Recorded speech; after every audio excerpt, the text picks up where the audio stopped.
Distinguished guests, please give a warm welcome to our Speaker, Cabinet Secretary Karlo Nograles.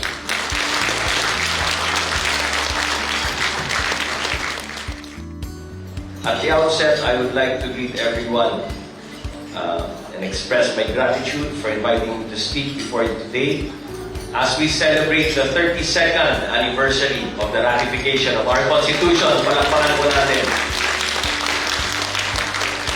ang binabantayan nating Constitution as the fundamental law of the land and as the foundation of the rule of law. It makes little sense to learn about the different facets of the law if you are unfamiliar with the basic principles on which all our Philippine laws are founded. That our profession, our calling, should require us to know the Constitution from cover to cover goes without saying.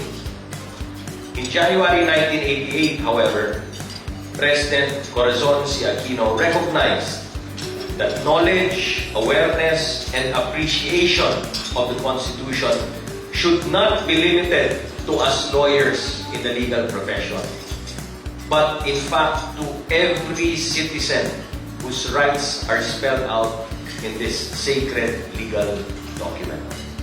So on January 29, 1988, a few days before the first anniversary of the ratification of our Constitution, President Cory Aquino issued Proclamation 211 Series of 1988, and I quote, "In order to instill in the hearts and minds of the Filipino people the democratic principles and the noble and lofty ideals enshrined in the Constitution, to give the Filipino people the opportunity to consecrate and dedicate themselves to the Constitution and ponder on the significance thereof." So dapat lagi po natin pinaponder ang importance of the Constitution. The intent of this issuance, ladies and gentlemen, 3 decades after it was issued, is clear as day. It should ideally help impress upon our people that our Constitution, as a fundamental law of the land, envisions a just and humane society and a government that embodies the ideals and aspirations of the Filipino people, promotes the common good, and secures to themselves and their posterity the blessings of independence and democracy under the rule of law and a regime of truth, justice, freedom, love, equality, and peace. It is unfortunate, however, that 32 years after our Constitution was ratified and 31 years after that proclamation was issued, there is still so much work to be done insofar as giving our citizens a basic understanding and appreciation of the Constitution. In fact, in a survey conducted in June last year, 74% or close to 3/4 of those polled or surveyed admitted that they had little to no knowledge about the Constitution.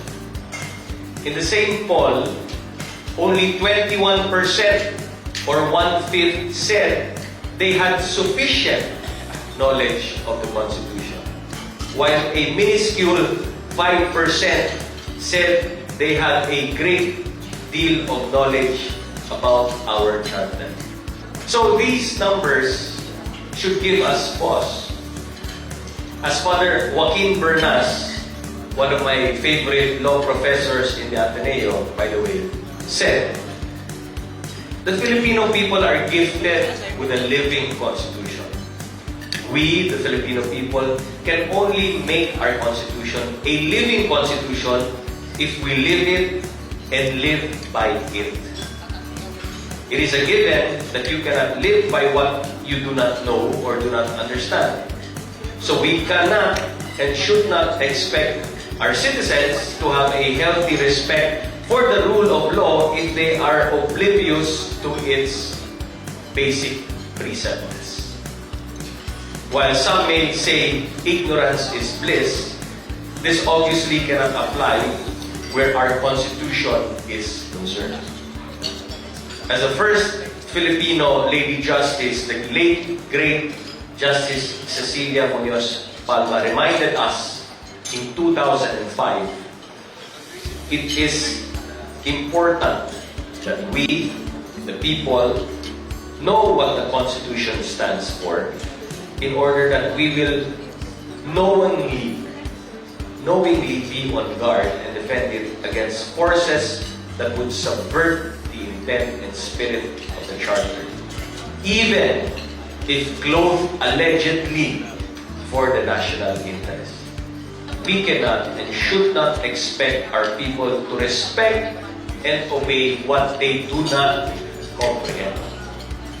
That being said, this is where organizations like the Vanguard of the Philippine Constitution comes in. Palakpakan naman natin ang Vanguard. The challenge is for your organization and its members to ensure that this passing of time does not erode the significance of our beloved Constitution. As your numbers increase, so should the efforts to educate and enlighten our people about the fundamental law which we have all sworn to uphold. As one of the starting points, and in line with your theme, the incessant and relentless battles to win against graft and corruption, we can perhaps begin by educating the public about the constitutional underpinnings of the government's war against corruption. We should expect these attacks on the corrupt to continue unabated. Dalawa ang pinangako ni Presidente nung siya ay tumakbo. Tapang at malasakit. Genuine concern for our people's welfare and the courage to do what must be done in the defense of their interests. I'm hopeful that in this battle for rule of law and the war against those who defy it, the President can rely on the Vanguard of the Philippine Constitution to fight by his side. Maraming salamat po at mabuhay ang Vanguard ng Philippine.